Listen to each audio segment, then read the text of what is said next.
नमस्कार दोस्तों। आज सुनते हैं मालती जोशी जी द्वारा लिखी कहानी तुम मेरी राखो लाज। अगर आपको वीडियो पसंद आए तो लाइक, शेयर और चैनल को सब्सक्राइब जरूर करें। प्रतीक्षा कुछ ज्यादा ही लंबी हो चली थी।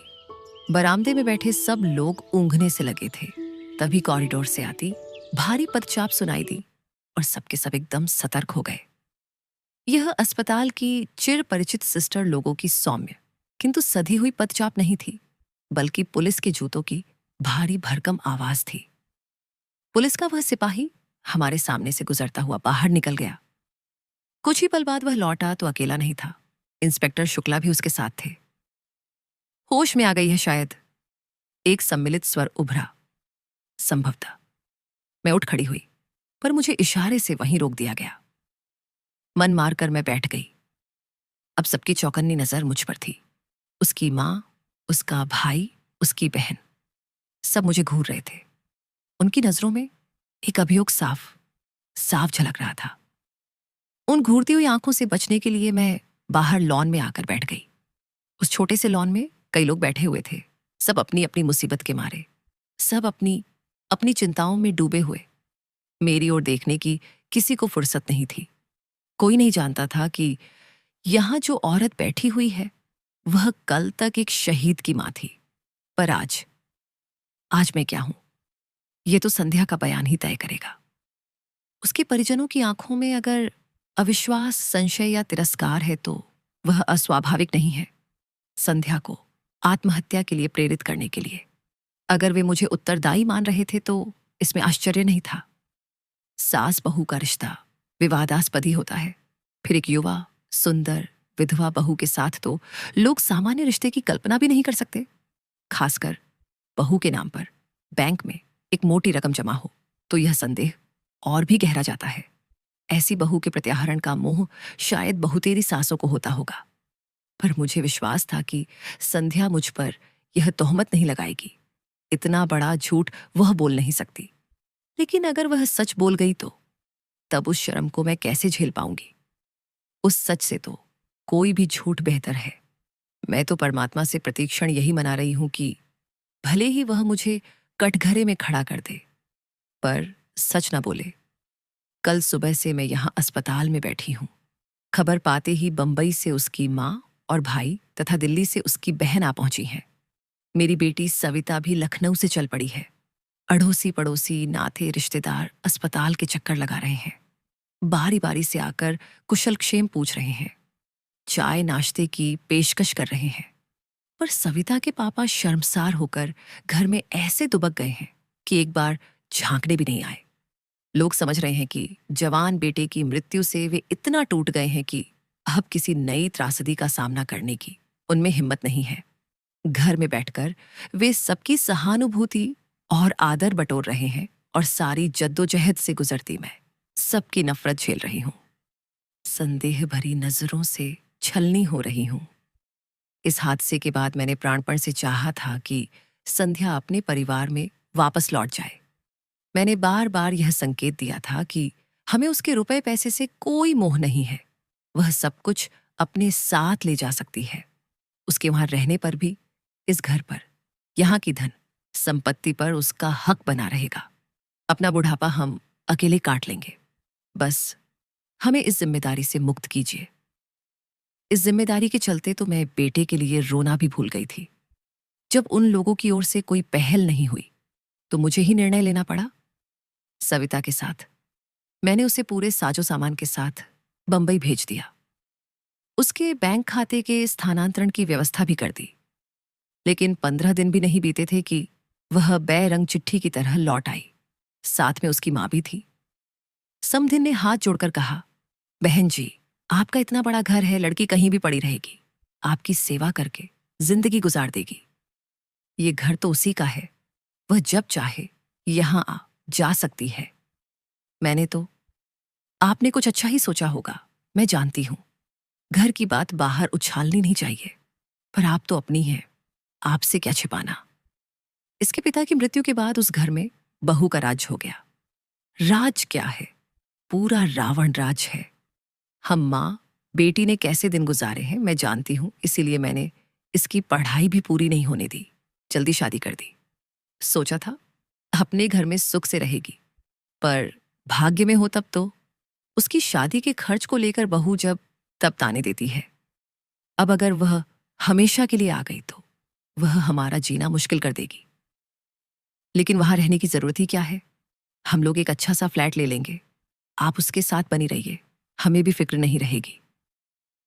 लेकिन मैं तो सब दिन बैठी नहीं रहूंगी। उसके बाद बहन, हम भी कोई अमर पट्टा लेकर नहीं आए हैं। जाना तो हमें भी है, और जितनी जल्दी चले जाए उतना अच्छा। पर जाने से पहले उसका ठिकाना करके जाना है। अच्छा घर वर देखकर उसकी शादी कर देनी है। इतनी बड़ी पहाड़ सी जिंदगी वह अकेले कैसे काटेगी? तो बहन जी, यह काम भी आप ही कर सकती हैं। भाई साहब आपके साथ हैं। मेरे पास तो कोई साधन भी नहीं है। इसके भाई भाभी लालच में आ गए तो दूसरी शादी भी नहीं होने देंगे। जिंदगी भर इसके पैसों पर कुंडली मारकर बैठ जाएंगे। आपको अपने बेटे पर जरा भी एतबार नहीं है। बेटा अपना है तो क्या हुआ, बहू तो पराए घर से आई है। बेटा भी अब उसी की आंख से देखता है, उसी के कान से सुनता है। अपना दिल दिमाग सब उसने बीवी के पास गिरवी रख छोड़ा है। इसके बाद कुछ कहने का सवाल ही नहीं था। एक कोशिश मैंने और की थी, उसकी डॉक्टर बहन के सामने भी प्रस्ताव रखा था। यूं तो वह संध्या से 10 साल बड़ी थी, पर बहन बहन ही होती है, कुछ तो लगाव होगा ही। हमारी तुलना में तो वह ज्यादा अपनी होगी। हम लोगों का साथ ही कितना था, कुल जमा 1.5 साल। उससे भी आधे दिन वह पति के साथ या फिर पीहर में रही थी। लेकिन उसकी बहन ने भी मेरा अनुरोध स्वीकार नहीं किया। बोली, आंटी जी, डॉक्टर हूं मैं, दिन में 15 घंटे बाहर रहती हूं, कभी कभार रात को भी जाना पड़ जाता है। इनका क्लिनिक घर पर ही है, कभी कोई ऊंच नीच हो गई तो मुसीबत होगी। मतलब वह कोई खतरा लेना नहीं चाहती थी। अब उसे कैसे समझाती कि इसी ऊंच नीच का तो मुझे भी डर है, इसीलिए तो मैं तुम सबकी चिरौरी कर रही हूं। कैसे कहती कि औरत, खासकर अकेली औरत, इनकी कमजोरी है। पर अपने पति के बारे में यह सब कहना अपने आप को गाली देने जैसा है।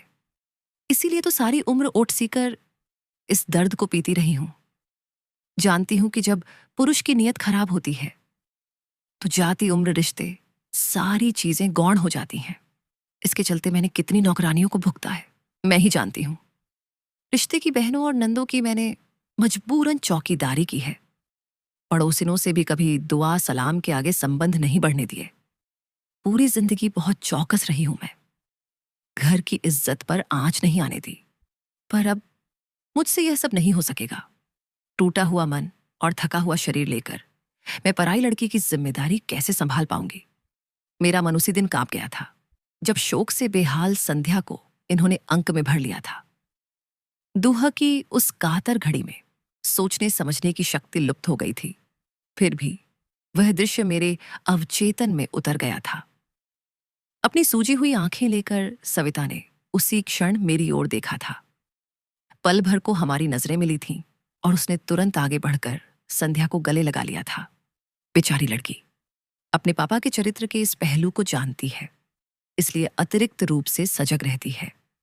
घरेलू पार्टियों में जब पापा ज्यादा बेतकल्लुफ होने लगते थे तो वह वितृष्णा से मुंह फेर लेती थी।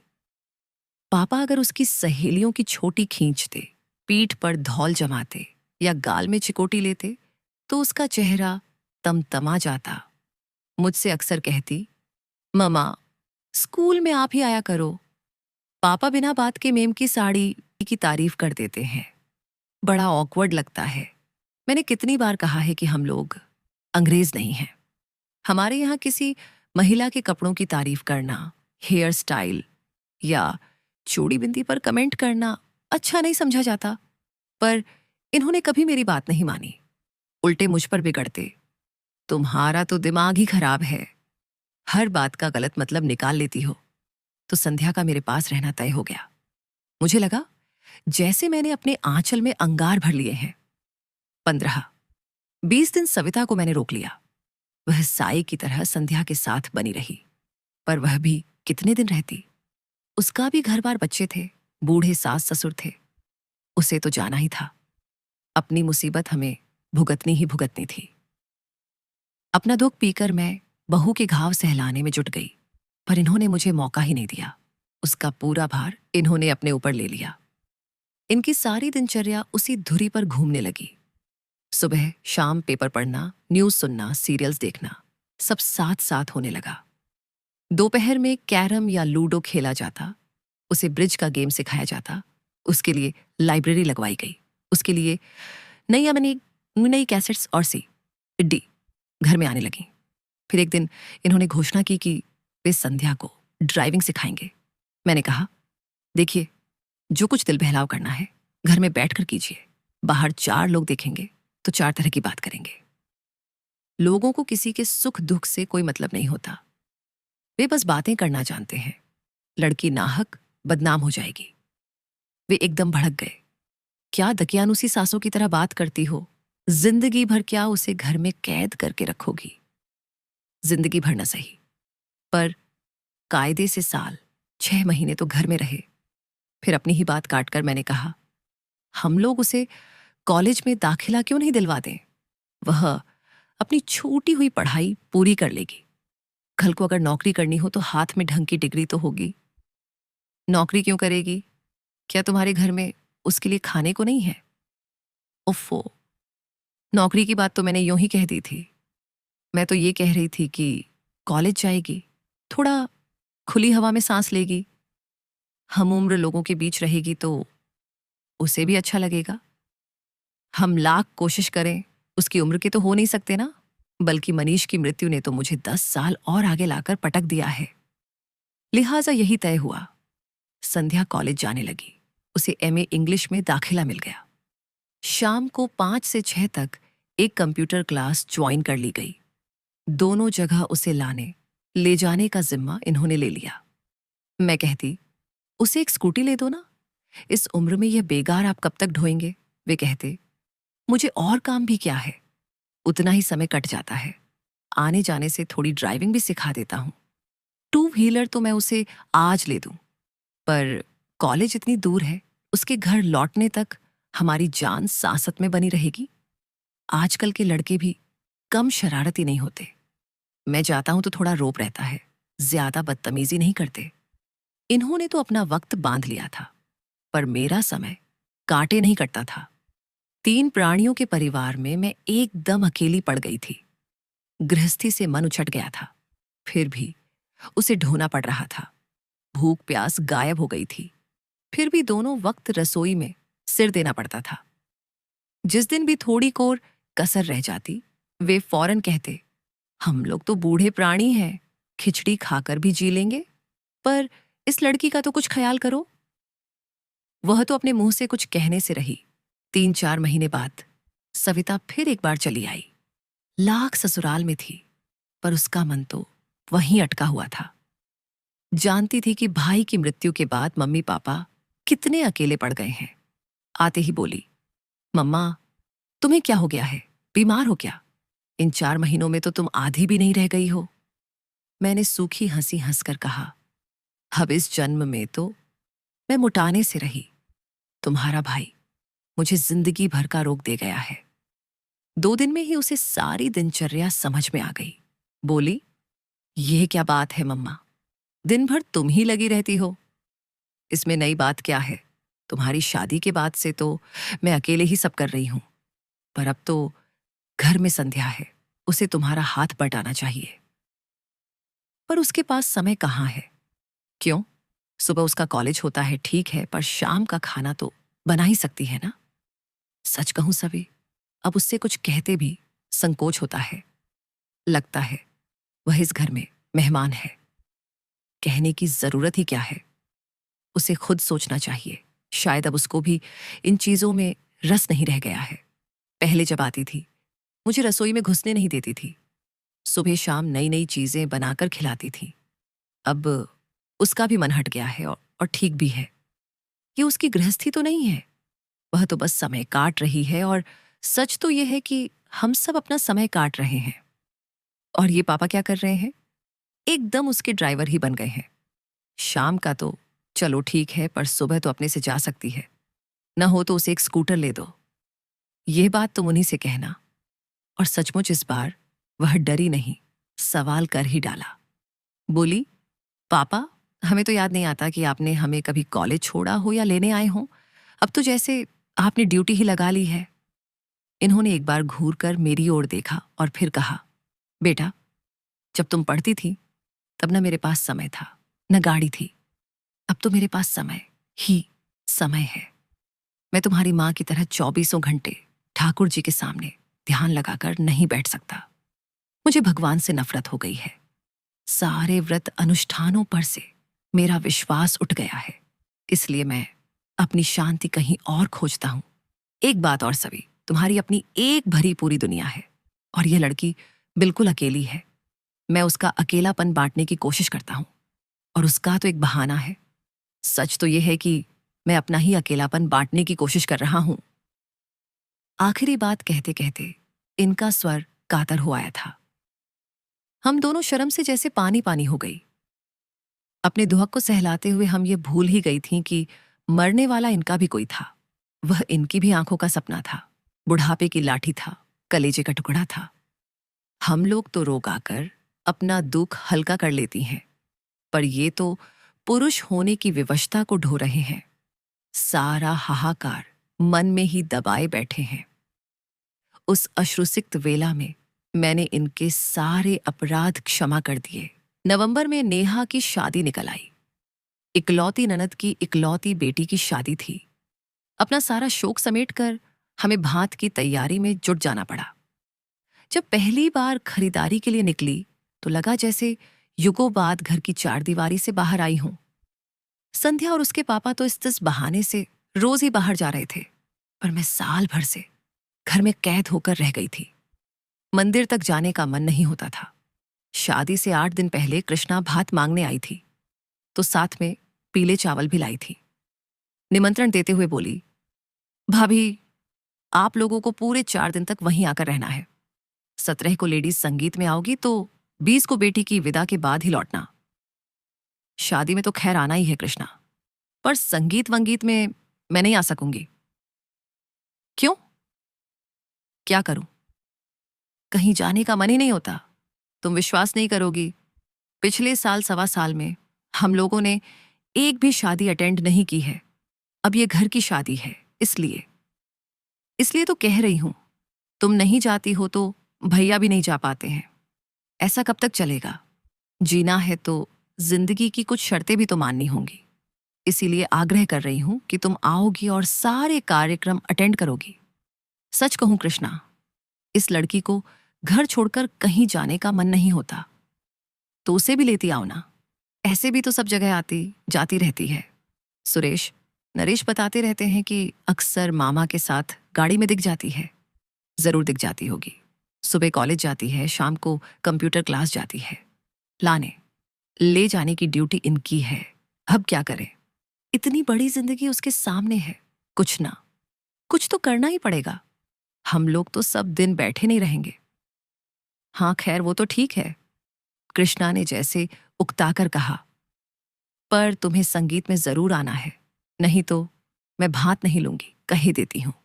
और बहू को भी ले आना, उसका भी मन बहल जाएगा। तुम जरा अपने से कह देती, मैंने दबी जबान से कहा, पर कृष्णा ने ध्यान नहीं दिया। बहुओं को इतनी लिफ्ट देने के पक्ष में वह नहीं थी। बोली, तुम लोगों से कह तो दिया, वह क्या तुमसे अलग है? कभी कभी 2 शब्द भी लोगों को कितने भारी पड़ जाते हैं। बड़ी मुश्किल से संध्या को राजी किया जा सका। उसके बाद दूसरी समस्या सामने आई। मम्मी जी, मैं क्या पहनूं? ये बात नहीं कि उसके पास कपड़ों की कमी थी। वह तो रोज ही बाहर जा रही थी, अपनी मनपसंद पोशाक और मनपसंद रंग पहन रही थी। मैंने कभी टोका टाकी नहीं की। मेरा तो उस ओर कभी ध्यान भी नहीं गया, पर यह प्रसंग अलग था और इस बात को संध्या भी समझती थी। वहां उसे एकदम वैरागिन बनाकर तो नहीं ले जाती, फिर भी कुछ सतर्कता बरतना जरूरी था। वहां तमाम जाति बिरादरी की महिलाएं होंगी, कृष्णा के ससुराल वाले भी होंगे। जरा सी चूक हुई नहीं कि सबको चर्चा के लिए विषय मिल जाएगा। अपनी सारी अलमारी खंगालकर मैंने उसके लिए मोतिया रंग की एक साड़ी निकाली। मोती मूंगे वाला एक हल्का सा सेट निकाल कर दिया। उसका सहज सौंदर्य उतने से ही खिल उठा। अपने लिए मैंने उससे भी हल्के रंग की एक चंदेरी निकाल ली। इन्होंने देखा तो बेहद नाराज हुए। तुम दोनों मेरी बहन के यहां मंगल गीत गाने चल रही हो या मातम करने? मैंने कहा, प्लीज आप हमारे बीच में ना पड़िए। 4 लोगों के बीच में जरा सोच समझकर ही जाना होता है। फिर ये कुछ नहीं बोले, पर पूरे समय मुंह फुलाए रहे। हम लोग जब पहुंचे तो कार्यक्रम शुरू हो चुका था। नेहा की सहेलियां किसी फिल्मी गीत पर नाच रही थीं। हम लोगों के पहुंचते ही कुछ क्षण को नृत्य रुक गया। सबकी आंखें संध्या की ओर उठ गईं। उन आंखों में कौतूहल था, करुणा थी, ईर्ष्या थी और उपहास भी। कृष्णा ने आगे बढ़कर मुझे अंक में भर लिया और वरिष्ठों की पंक्ति में लाकर बिठा दिया। संध्या असमंजस में थोड़ी देर तक खड़ी रही, फिर चुपचाप मेरे पास आकर बैठ गई। वहां इतनी सारी लड़कियां थीं, पर किसी ने यह नहीं कहा कि भाभी मेरे पास आकर बैठो। कृष्णा की दोनों बहुओं ने उससे बात भी नहीं की और नेहा तो मानो दूसरी दुनिया में विचर रही थी। उसकी सगाई के दिन संध्या ने ही उसे तैयार किया था, पर आज उसे हेलो कहने तक की फुर्सत नहीं थी। मुझे एक और प्रसंग याद आया। मनीष की शादी के 2 महीने बाद ही नरेश की शादी हुई थी। उस समय संध्या नई नवेली दुल्हन थी, पर सबके अनुरोध पर वह इतना अच्छा नाची थी कि मेरा कलेजा गज भर का हो गया था। और आज जैसे वह उस बिरादरी से बहिष्कृत हो गई थी। करीब 9 बजे के आसपास इन्होंने मुझे बुलाया। बोले, ये गाना बजाना तो शायद 12 बजे तक चलेगा, मैं निकलता हूं। सुरेश या नरेश कोई तुम लोगों को छोड़ देगा। आपका खाना पुरुषों की पंगत हो चुकी है, अब तुम लोग आराम से खाती पीती रहना। तभी देखा संध्या मेरे पीछे आकर खड़ी हो गई है। धीरे से बोली, मम्मी जी मैं भी पापा के साथ चली जाऊं। एक क्षण मन में दुविधा सी हुई, पर मैंने देखा उसकी आंखें एकदम डबडबाई सी हैं। लगता था अब बरसी की तब बरसी। जाओ, मैंने कहा और वे दोनों चले गए। वापस आकर बैठी तो कृष्णा की ननद ने पूछा, बहुरानी चली गई? हाँ, मैंने कहा और अनायास मेरा आक्रोश फूट पड़ा। बैठकर करती भी क्या? न उसे मेहंदी रचानी थी, न महावर लगवाना था, न गाना गवाना था, न ठुमके लगाने थे। जिसके लिए आई थी वह अपने में ही मग्न है। उसने भाभी की ओर झांका भी नहीं। सुरेश नरेश की बहुएं उससे ऐसे छिटक रही थीं जैसे छू जाएंगी तो कोई अनर्थ हो जाएगा। इतनी लड़कियां हैं यहां पर, किसी ने पास बैठने तक के लिए नहीं कहा। बेचारी बड़ी बूढ़ियों के बीच बैठी रही। वह तो आने के लिए कतई तैयार नहीं थी। मैं ही जबरदस्ती लेवा लाई और अब पछता रही हूं। नाहक उसके घाव हरे कर दिए। और यह सब कहते हुए मैं पता नहीं कब सुबकने लगी। घाव संध्या के ही नहीं, मेरे भी हरे हो गए थे।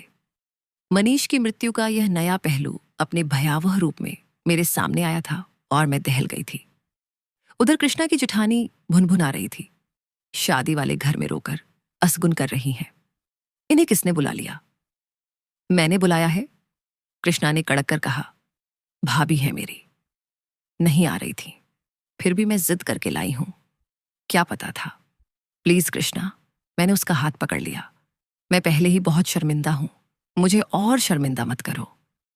इसके बाद महफिल तो एक तरह से उखड़ ही गई थी। फिर भी खाते खिलाते 12 बज गए। उन लोगों ने शादी के लिए एक वैन ले रखी थी, उसी से सबको घर छोड़ा। बेल बजाते हुए सोच रही थी कि ये छूटते ही पूछेगे इतनी जल्दी कैसे आ गई, पर मैं कुछ बताऊंगी नहीं। मुझे ही डांट पड़ेगी कि वहां तमाशा करने की क्या जरूरत थी। पर इन्होंने कुछ नहीं पूछा। दरवाजा खोलकर चुपचाप बिस्तर पर चले गए। रोज 12 तक चलने वाला टीवी भी आज बंद था। कपड़े बदलते हुए देखा, इनके बाईं हाथ पर पट्टी बंधी हुई थी। मेरी पुरानी साड़ी को फाड़कर बेतरतीब सी बांधी हुई थी। ये हाथ में क्या हुआ? कट गया? कैसे? थोड़ी देर चुप रहे, फिर बोले, दरवाजे में आ गया था। दरवाजे में कैसे? इन्होंने कोई उत्तर नहीं दिया। करवट बदलकर लेट गए। ठीक तो है, जब हमें कोई तकलीफ होती है किसी की पूछताछ भी अच्छी नहीं लगती। कुछ लगाया था, डेटॉल लगाया था। इनके स्वर में बेजारी थी। बाथरूम जाते हुए देखा, खून की छींटों की एक कतार सी थी। वॉश बेसिन में भी छींटे थे। शायद पानी की धार के नीचे हाथ रखा होगा। फिर कुछ पूछने का मन हुआ, पर इनकी नाराजगी के डर से चुप रही। बाल्टी में साबुन घोलकर मैंने पूरे फर्श पर पोंछा सा लगा दिया। पोंछा लगाते हुए अचानक याद आया, संध्या सो गई? पता नहीं उसने कुछ खाया कि नहीं। वहां से तो वैसी ही चली आई थी। पता नहीं, तुम ही पूछ लो। मुझे आश्चर्य हुआ, और दिन तो मुझसे ज्यादा इन्हें उसकी फिक्र रहती थी। उसकी सुख सुविधा का ध्यान मुझसे ज्यादा ये ही रखते थे। कई बार तो इस बात पर हम लोगों की झड़प भी हो जाती थी। मैंने दोबारा इनसे कुछ पूछना ठीक नहीं समझा। खुद ही उसके कमरे में चली गई। दरवाजा बंद था। संध्या सो गई क्या? मैंने आवाज लगाई, पर शब्द जैसे मेरे मुंह में ही जम गए। संध्या के दरवाजे के पास भी खून की बूंदें थीं, जो हमारे कमरे तक चली आई थीं। मेरा माथा ठनका, पर मैं कुछ नहीं बोली। चुपचाप एक बाल्टी उठा लाई और पोंछना शुरू कर दिया। उसी समय फोन की घंटी बजी। ये कुछ क्षण मेरी प्रतीक्षा करते रहे, फिर उठा लिया। आवाज दी, कृष्णा का फोन है तुम्हारे लिए, कह दो सुबह बात कर लूंगी। जानती थी इतनी रात गए उसी का फोन होगा। शाम को जो कुछ हुआ उसकी सफाई देनी होगी। उस समय वह बात कितनी बड़ी लग रही थी, पर अब यहां जो कुछ हुआ उसके मुकाबले में वह कितनी छोटी और अर्थहीन लग उठी थी। इतनी रात को फोन किया है तो कोई जरूरी बात ही होगी, बात कर लो ना, कहते हुए ये कॉर्डलेस लेकर बाहर आ गए, पर वहीं ठिठक गए। बाल्टी पर दोनों हाथ रखकर मैं उन्हें अपलक देखती रही। एक क्षण को हमारी आंखें मिलीं और वे कमरे में चुपचाप लौट गए। अपना काम खत्म करके मैंने गेट पर बाहर के दरवाजे पर ताला डाल सारी बत्तियां बुझाई और पलंग पर आकर बैठ गई। सोने का मन नहीं हो रहा था, बस पलंग की पाटी पर सिर टिकाए बैठी रही।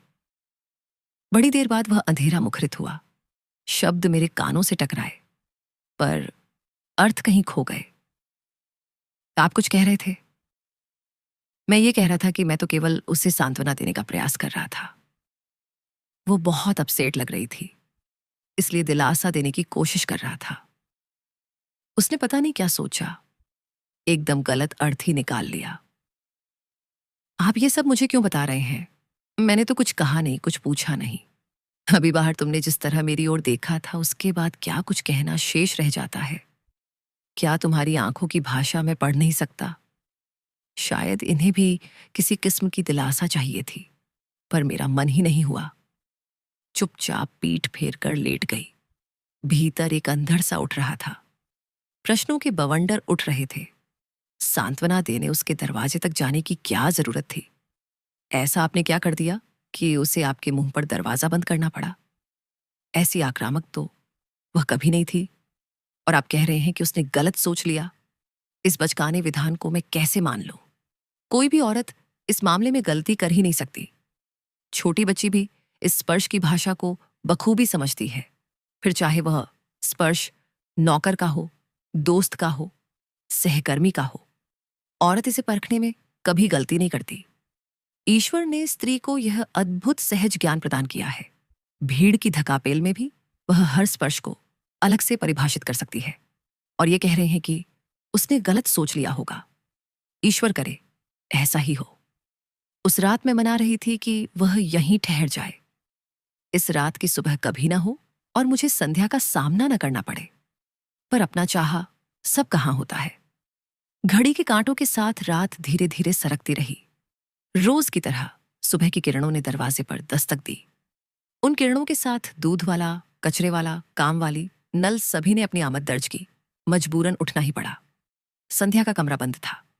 मैंने राहत की सांस ली और किचन की ओर बढ़ गई। चाय बनाकर इन्हें जगाया। चेहरा काफी उतरा हुआ लग रहा था। यह अपराध बोध था या दर्द? वैसे हाथ भी काफी सूझा सा लग रहा था। रात भर जरूर परेशान रहे होंगे, और कोई वक्त होता तो इतनी हाय तौबा मचाते, न खुद सोते न मुझे सोने देते। पर इस बार तो मुझे पता ही नहीं चला। 8 बजे कृष्णा का फोन आया। वह मुझसे बात करने को व्यग्र थी, पर मैंने मौका ही नहीं दिया। कृष्णा? अच्छा हुआ तुमने फोन कर लिया, मैं बस अभी करने ही वाली थी। तुम्हारे यहाँ कार्यक्रम कितने बजे है? तुम्हारा कार्यक्रम है भाभी, जब तुम आ जाओ तो 9:30 10 ठीक रहेगा ना? ऐसा करो सुरेश, नरेश किसी को भेज दो। तुम्हारे भैया के हाथ में चोट आ गई है, ये ड्राइव नहीं कर पाएंगे। और तुम तो जानती हो रिक्शा के लिए भी यहाँ कितनी दूर जाना पड़ता है। फिर इनसे कहा, आप तैयार हो जाइए, 9:30 हम लोग चले चलेंगे। मेरा जाना क्या बहुत जरूरी है। इनका स्वर थका हुआ था। कैसी बातें करते हैं, हाजिरी तो लगानी ही पड़ेगी, बाकी सब मैं संभाल लूंगी। लौटते समय डॉक्टर के यहां भी होते हुए आएंगे। संध्या का कमरा अब भी बंद था। फिर मैंने ही सारा सामान जमाना शुरू किया। पिछली 2 शादियों के मुकाबले में मैंने इस बार दिल खोलकर खर्च किया था। मन में एक ही बात थी कि अब किसके लिए जोड़ना है। संध्या के पास तो सरकार का और समाज का दिया बहुत है, जिंदगी आराम से कट जाएगी। वैसे भी उसका ए पूरा होते ना होते हम लोग उसकी शादी की सोच रहे थे। हम ही लोग कन्यादान करेंगे। भाई नहीं रहा तो क्या हुआ, सविता के लिए एक बहन तो हो जाएगी। सविता की याद आते ही मन उदास हो गया। आज मैं कृष्णा के लिए इतना कर रही हूं, कल को सविता के बच्चों की शादी होगी तो कौन खड़ा होगा? उसकी सास की बाई पास ना हुई होती तो सविता आज यहां होती, तब वह भी मेरी तरह उदास हो जाती। ठीक 9 बजे नरेश गाड़ी लेकर आया। संध्या का कमरा तब भी बंद था। जब तक ये तैयार हुए, मैंने और नरेश ने मिलकर पूरा सामान गाड़ी में जमा दिया। जाने से पहले इसे जगह तो दूं, कहकर मैंने संध्या के दरवाजे पर दस्तक दी। 2-4 आवाजें भी दी, पर कोई जवाब नहीं आया। क्या बात है, इतनी देर तक तो कभी सोती नहीं है। पहली बार मुझे थोड़ी चिंता हुई। नरेश, कल रात वहीं से लौटकर कमरे में जो गई है तो बाहर ही नहीं निकली, कहीं तबीयत तो खराब नहीं है? नरेश का चेहरा फक पड़ गया। आजी जी के स्वर में बोला, मामी जी, कुछ ऐसी वैसी बात हो गई तो प्लीज हमारा नाम मत लीजिएगा। मम्मी बता रही थी कि कल कुछ लफड़ा हो गया था। आप तो जानती हैं, शादी ब्याह में यह सब चलता ही रहता है। वह बोलता जा रहा था और मेरा दिमाग ऐसी वैसी बात पर ही अटका हुआ था। ऐसी वैसी बात का मतलब? पर उसके कुछ कहने से पहले ही मतलब मेरे मन मस्तिष्क में कौंध गया। आशंका से मैं कांप उठी। नरेश, किसी तरह दरवाजा खुलवाओ। वह कैसे खुलवाता? उसने कंधों से धक्का दिया, घुटनों से जोर लगाया, पर दरवाजा टस से मस नहीं हुआ। फिर उसने कहा, स्क्रू ड्राइवर हो तो दीजिए, मैं बोल्ट खोलने की कोशिश करता हूं। तुम दरवाजा तोड़ दो। मेरा धैर्य अब टूट चुका था। अनिष्ट की आशंका से मैं सहम गई थी, पर दरवाजा तोड़ना क्या इतना आसान था? मैं, नरेश मेहरी सब जोर आजमा रहे थे। मोगरी हथौड़ी सबका उपयोग हो रहा था। शोर सुनकर पड़ोस के शुक्ला जी भी आ गए। उनकी भी मदद ली गई। बड़ी देर बाद थोड़ी सी फांक मिली तो धड़कते दिल से मैंने सबसे पहले पंखे का मुआयना किया। वह बंद था। फिर भी मैं राहत की सांस नहीं ले सकी, क्योंकि कमरे का सन्नाटा बड़ा अशुभ लग रहा था। बड़ी देर बाद दरवाजा भरभराकर गिरा तो हम लोग तेजी से भीतर दाखिल हुए। पलंग पर वह निस्पंद लेटी थी। कृष्णा के यहां से लौटकर उसने कपड़े भी नहीं बदले थे। नींद की गोलियों की शीशी सिरहाने खाली पड़ी थी। इसके बाद का घटनाक्रम एक दुःस्वप्न की तरह था। हम अस्पताल दर अस्पताल भटके, पर हर जगह भर्ती करने से इनकार कर दिया गया। आखिरकार मजबूरन सरकारी अस्पताल की शरण लेनी पड़ी। फिर पुलिस आई। संध्या के पास पहरा बिठा दिया गया। सबके बयान हुए। अड़ोसी पड़ोसियों से, रिश्तेदारों से, उसके सहपाठियों से पूछताछ हुई। उसके भाई बहनों को फोन किए गए। बेचारा नरेश इस हंगामे के बीच मामा जी की पट्टी करवा लाया था। पता चला 3 उंगलियों में हेयर लाइन क्रैक है और छोटी उंगली का एकदम कचूमर ही निकल गया है। अच्छा हुआ कि इस समय सबका ध्यान संध्या की ओर था। इनके एक्सीडेंट के बारे में किसी ने उत्सुकता नहीं दर्शाई, नहीं तो किस किस को क्या क्या कैफियत देती। नरेश के जाने के बाद एक बात याद आई घर में। जब दरवाजे के साथ जोर आजमाइश हो रही थी, ये आंखें बंद किए आराम कुर्सी में चुपचाप लेटे हुए थे। जब हम लोग संध्या को उठाकर बाहर ला रहे थे, तब भी इन्होंने सिर उठाकर या आंख खोलकर नहीं देखा। इस बात को अब 24 घंटे से ज्यादा बीत चुके हैं, शायद 28 घंटे। तब से मैं अस्पताल में ही बैठी हूं। इतनी देर तक मैं ईश्वर से लगातार संध्या के जीवन की भीख मांग रही थी, और अब जबकि वह होश में आ गई है, मैं मना रही हूं कि वह भले ही मुझे कटघरे में खड़ा कर दे, पर सच ना बोले। मुझे जेल की सलाखों के पीछे रहना मंजूर है, पर इस उम्र में मैं यह शर्म बर्दाश्त नहीं कर पाऊंगी। आंटी जी, आंटी जी। मैं अपने विचारों में इस कदर खोई थी कि इस आवाज को पहचानने में थोड़ा समय लगा। सिर उठाकर देखा, संध्या की बहन खड़ी थी। आप यहां बैठी हैं और आपके लिए हमने पूरा अस्पताल छान मारा। उसका स्वर एकदम शांत था, और मैंने गौर किया, चेहरा भी तनावरहित था। फिर भी मैंने डरते डरते पूछा, संध्या कैसी है? अब खतरे से बाहर है, पर कमजोरी तो अभी रहेगी। चलिए ना, आपको बहुत याद कर रही है। मैंने उठना चाहा, पर पांव जैसे जम से गए। उसी ने सहारा देकर उठाया। चलते समय भी उसने मेरा हाथ नहीं छोड़ा। आप लोग उस दिन किसी शादी में गए थे? चलते हुए उसने पूछा। हाँ, क्यों? मेरा गला सूखने लगा था। वह बता रही थी कि मनीष की मृत्यु के बाद पहली बार ऐसे फंक्शन में गई थी, इसीलिए उस माहौल को बर्दाश्त नहीं कर सकी। संध्या ही क्यों, साल भर से हम लोग भी किसी शादी में नहीं गए, पर यह घर का मामला था, जाना पड़ा। वही तो, आप दोनों की बड़ी तारीफ कर रही थी। कह रही थी कि आप लोगों ने कभी एहसास नहीं होने दिया कि वह विधवा है, इसीलिए वह भी सच को भूल सा गई थी। पर शादी में जब इसी सच का सामना करना पड़ा तो उसे धक्का लगा। वह सह नहीं पाई। ये तो कहिए कि समय से इलाज हो गया, वरना। ईश्वर तेरा लाख लाख शुक्र है, मैंने दोनों हाथ जोड़कर कहा। मेरे हाथ कांप रहे थे, आवाज लरज रही थी, पैर जवाब दे रहे थे। 2 दिनों की भूख, प्यास, अनिद्रा और दुश्चिंता सब एकदम मुझ पर हावी हो गए। 2 कदम चलना मेरे लिए दूभर हो गया। लड़खड़ाकर मैं वहीं एक बेंच पर धम्मन से बैठ गई। मुंह से बस इतना ही निकला, थैंक यू संध्या। तो ये थी मालती जोशी जी की लिखी कहानी, तुम मेरी राखो लाज। सुनने के लिए आप सभी का धन्यवाद।